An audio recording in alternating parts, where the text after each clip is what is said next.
CLS universe. And let me know if you know a good surgeon, because you can have to surgically remove the smile from my face for this one. Brain on, popcorn ready. Let's do this as we get ready for Mallory Weggemann, Olympic gold medalist. Mallory Weggemann. What's up, Corey? See you, buddy. Alexandra. Big Dave. Yes. You guys ready? I absolutely love what I do. What's up, Paulie? We get to interact and share stories with some of the greatest and most limitless human beings on planet Earth. Tonight is no different. Mal, I'm bringing you in. I see you. Yes.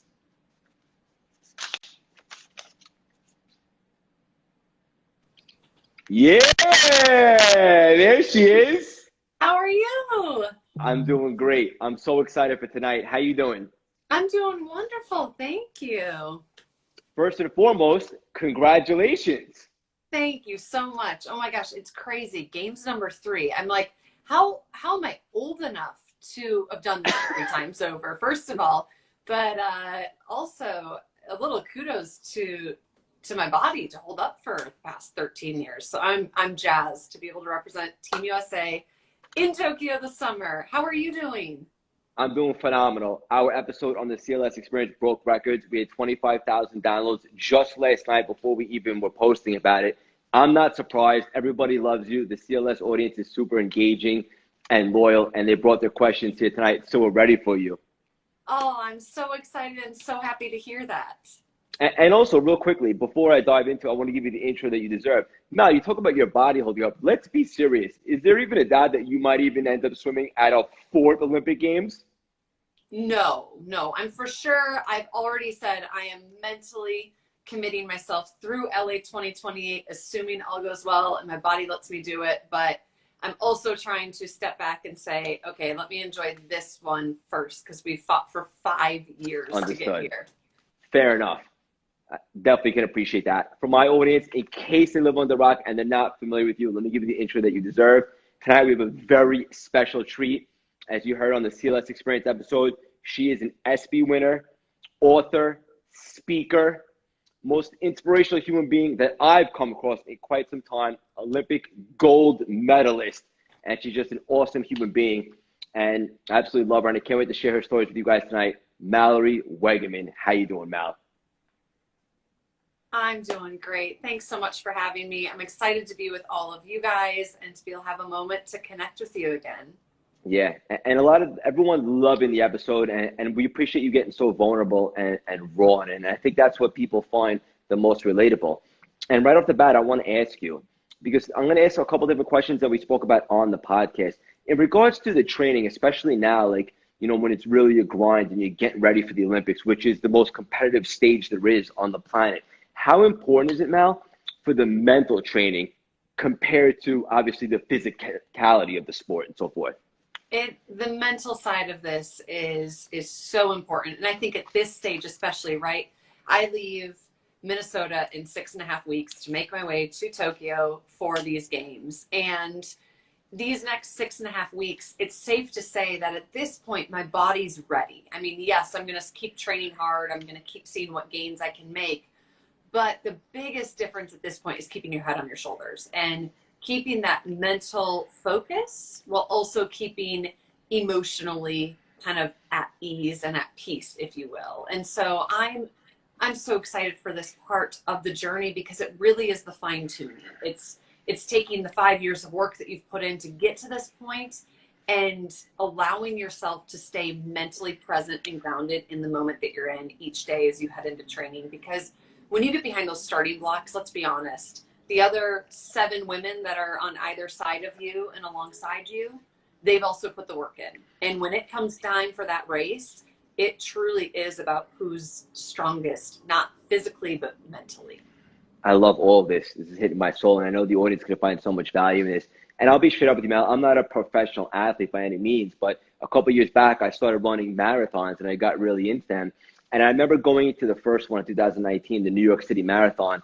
A lot of people were like, just try to be as present as you can and just take it all in. You know, there'll only be one first, but I got to tell you just straight up with you, like, I'm so competitive that when it came to the day of, like, I wasn't very present. I was just had, you know, I was so goal oriented, and I guess I was a little anxious and I wanted to get things going.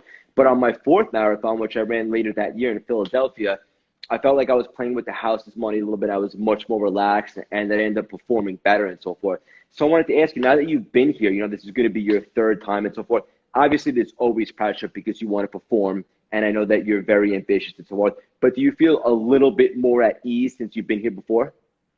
Going into my third Paralympic Games, I think that I definitely am more at ease. I think there's an element right now where I feel physically stronger than I've ever been in my career. I'm mentally the strongest I've ever been, and I'm emotionally probably in the best place I've been, right? And so I think that when you get to add those three things together, in my opinion, that's the trifecta.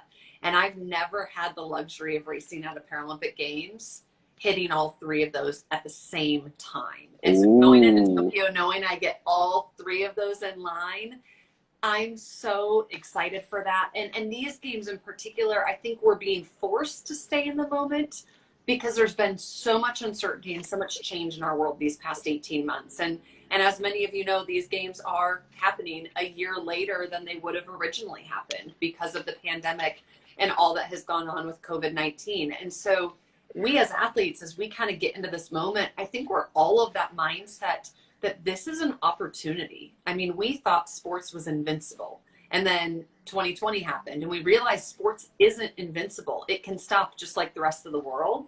And it forced us to really step back and realize every time we get on that field of play, it is an opportunity. It is an I get to moment, not an I have to moment. And so really gratitude yourself in that is so important.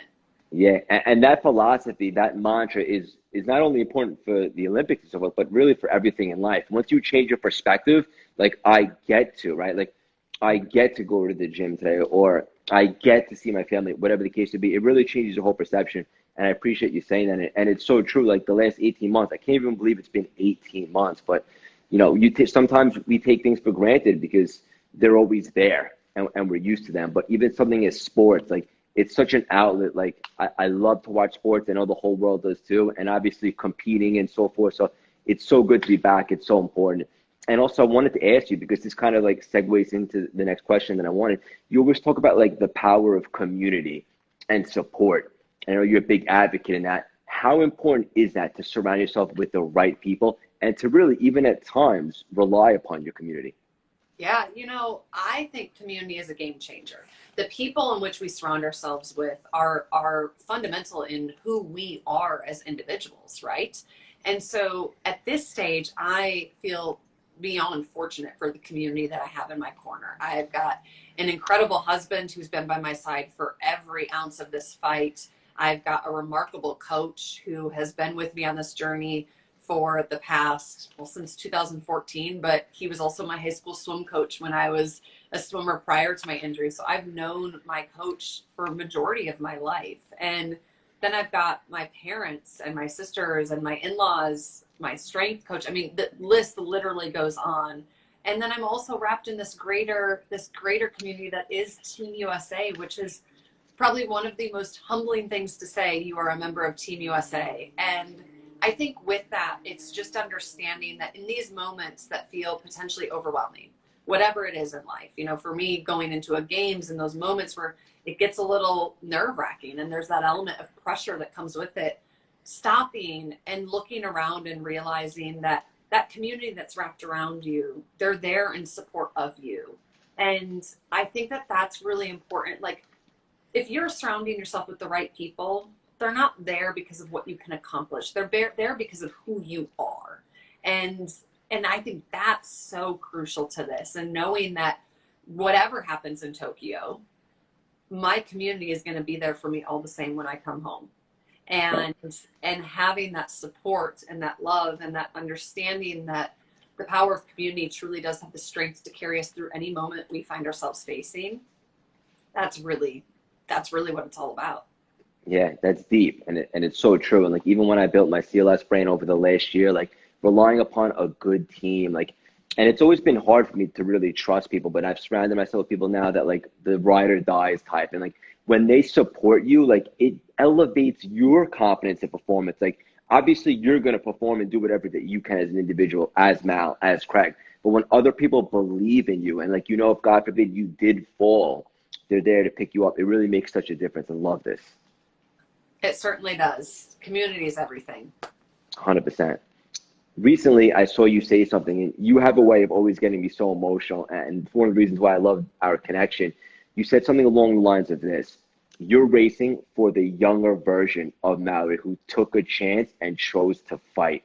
Tell us exactly what you mean by that. Gosh, that post came right before trials. And I think that, you know, for me, so much of this stage of my career is allowing myself to be present, but also honor the journey that it's taken to get here. And racing at trials a couple weeks ago for that younger version of me, that emotion stemmed from the fact that I was competing at the Paralympic trials for Tokyo in the exact same pool that I returned to the water for the first time after my paralysis 13 years ago. I had just been paralyzed 2.5 months, and I went to lane 1 of that pool, and I took my chance, and I got in the water for the first time. And frankly, that decision probably saved my life. And to then 13 years later be in that pool and be racing for my chance to be named to my 3rd Paralympic team, it was remarkable. And I think it was such a moment for me to understand that when we choose to show up to the fight and we stick around and we keep fighting, we realize that just as we as individuals are resilient, so are our dreams. And I'm so proud of that fight, and I'm so proud of that journey, and I'm proud of every single person who's been along it with me and beside me.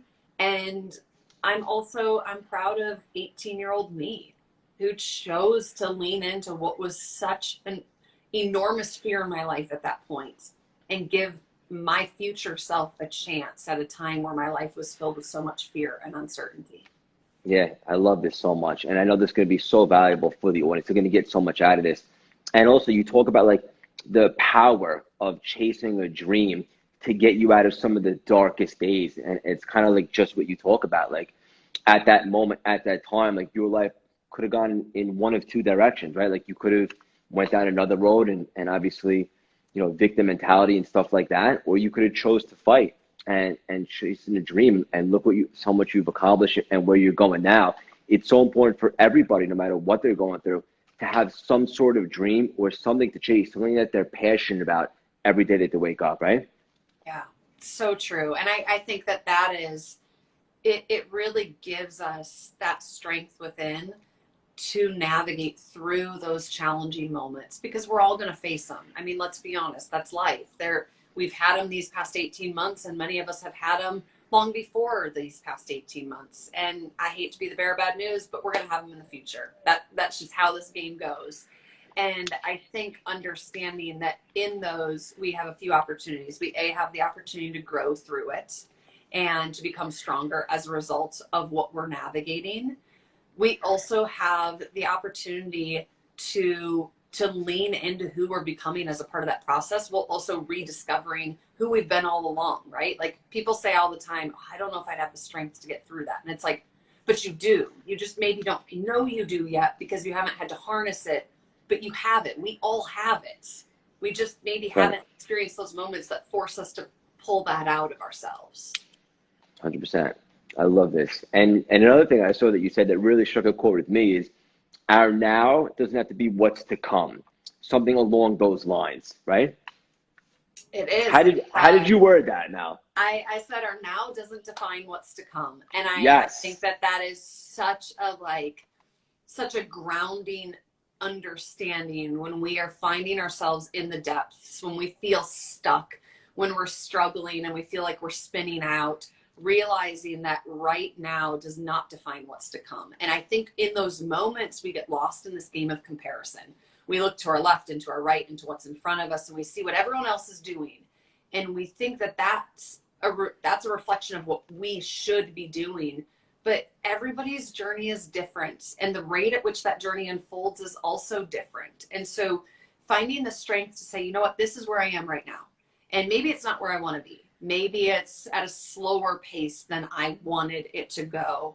But here's where I'm at now. Here's what I can do about it. Here's how I can stay present while also looking forward to where it is that I want to go, and understand that where we're at right now doesn't define what's going to happen in the future. The only thing that's going to define that is the choices we make moving forward from this moment. Ooh, Val's got gems tonight. You're on fire tonight, although I shouldn't be surprised. I'm going to take a question from the audience. They requested that you talk about this one because they absolutely loved it. And really, since we did the podcast and I was posting about it, so much of my audience have just taken a look at you and see what's going on, and they fall in love with you in 2 seconds, which is obviously not surprising. But you said like this: you never know a day one, right? You never know where the day one is going to be, and you have to take that first step. And essentially, that can obviously lead to other stuff. You never know where day one can carry you. And I think that's so important because so many people are afraid to start something. They live in fear and doubt, whatever the case may be. But if they just take that one step, if they just wake up and they say, all right, this is day one, and then we build off that, the possibilities are limitless. They are. And Craig, it's interesting because I think the reason why people are so afraid to take that first step and start is because we inherently, as human beings, are terrified of failing. We associate failure as like the worst thing that could happen, right? We're so afraid to fail that we literally don't even start in the first place. We allow that fear of what could happen stop us from even beginning. And I think that, you know, I look at my journey and I've had so many day ones. And for quite some time throughout this, my coach, you know, as we hit little bumps in the road or I'm out for a week or two here, we hit big bumps and detours, we'll start training and he'll say, all right, day one. And I can't even count how many times my coach has said day one. And I think it's just a reminder that we have to give ourselves that chance. We've got to buy into ourselves and allow ourselves to take that shot and start somewhere, because we never know where that could lead us. And you know what? If day one turns into 5 days later us falling flat on our face, all right, then we do day one again and we start over and we keep going and we learn from that fall. And then next time we're stronger. And I think that's part of the evolution of becoming who we are supposed to be. And so whatever that thing is, goodness, just start. Just hit your day one. Don't wait for the new year. Don't wait for Monday. Don't wait for next month. Like, do it now. And if you have to start over again, who cares? So be it. So be it. Start over again. Yeah, so true. So many people are waiting for that perfect time, that perfect moment. Like, look, I'm not a parent yet, God willing, but from what I understand, there's never a perfect time to have a kid. Like, there's never a perfect time to start a business or to put yourself out there for a relationship or to start something, athletic achievement, whatever the case may be. Sometimes you just have to show up and take messy action. So I love this. The whole day one concept is so valuable to everybody. I wanted to tell you personally, Mal, that after connecting with you and really, you know, forming a special bond and so forth, and you're all about shocking the world, right? And of course, it had to be the episode title, Shock the World in the CLS Experience. But you've helped me alter my goal for the Chicago Marathon that's coming up October 10th. At first, I wanted to just break 3 hours and 30 minutes, which was still ambitious for me. But your ambition, your energy, your limitless mantra has rubbed off on me. And now I want to do something even weirder than that. And I'm going to go ahead and shock the world. So you have my word. I'm not going to let you down for that race. I love it. And I can't wait to see what you do. And I think, is that not the most important part of driving inspiration from one another, is when that inspiration actually leads to action and becomes empowerment. Like, that's what really makes the difference. And I love finding and hearing stories where people are inspired by one another and then they take it and they bring it into action and go do something, because it's so important. Yeah. And also, why not you, right? Why not me? The only reason that we put limitations in our head as to why we can't do something, it's a story that we're telling ourselves in the head. And we have the ability to lose that story and replace it with a different one. And there really is nothing holding us back. And I love that you said that, and I appreciate you, and I'm very grateful that was able to rub off of me. And it's funny because I think really big. I'm super confident and ambitious, but you made me even dive deeper and take it to another level. So I wanted to personally thank you tonight. Oh, well, thank you so much. And I love that, because that is essentially what Limitless was all about. That's why I titled my book Limitless, with that idea that we all have circumstances, but we are more than them, and we get to have a choice in this. So kudos to you on your new goals, and I really appreciate that. And for the audience listening, should you go check out Mal's book, Limitless? The answer is absolutely. I listened to it about 3 times. You could download the Audible. It's actually Mal's voice, or you can order the book itself. Mal, leave the audience with one final gem tonight, something that they could really take and start to apply. Ooh, one final gem. I mean, we've hit on some of the biggest things that I've talked about a lot lately, but I think one of the biggest things is we all come back into whatever our version of quote unquote normal is, or however we see that. I would encourage all of you guys, and I'm holding myself to this too, to let go of what we perceive normal to be. After 2020 happened and 2021 came in, we all had the same mindset and mentality and language at times of like, I just want to go back to what it was before March of 2020. But we're not meant to go back. We are meant to go forward. So I would encourage you, next time you find yourself thinking that or saying that, change your mindset, change your frame of reference, reword it, and remember and think of what you learned through 2020 that you are going to carry with you into this next phase of life, because we did not go through these past 18 months for no reason. We all have a lot of blessings to count right now if we are still here and with each other, because that means we survived the past 18 months and we are together. So take that and lead it into where it is that you are supposed to go, and don't anchor yourself to past constraints. Bang. And God never wastes the pain, and good overcomes, right, Mal? Yes. Where right. can the audience catch up with you? Where can they support you? When are the games, and how can we start watching and cheering you on? Yes, so games, opening ceremonies for the Tokyo Paralympic Games are August 24th. I will be racing in 6 events, so there will be a lot of me racing, and I'm so excited for that. You can follow me on Instagram at Mallory Weggemann. You can check out Limitless at MalloryWeggemannBook.com, and I can't wait to connect with all of you guys, and thank you so much, Craig. I really appreciate all the support. I really appreciate you, and I really appreciate our connection and our bond. And you have my word, this will definitely not be the last time you and I collaborate. Go shock the world. Do that thing you do. I'm going to feed off your energy. I'm going to shock the world in Chicago. I'm so proud of you. Congratulations again for qualifying, although no one's surprised because nobody would bet against you. Do your thing, and we'll catch up soon, Mal. Thank you so much tonight. Thank you so much. Have a good night. Yeah, you as well. Bye-bye.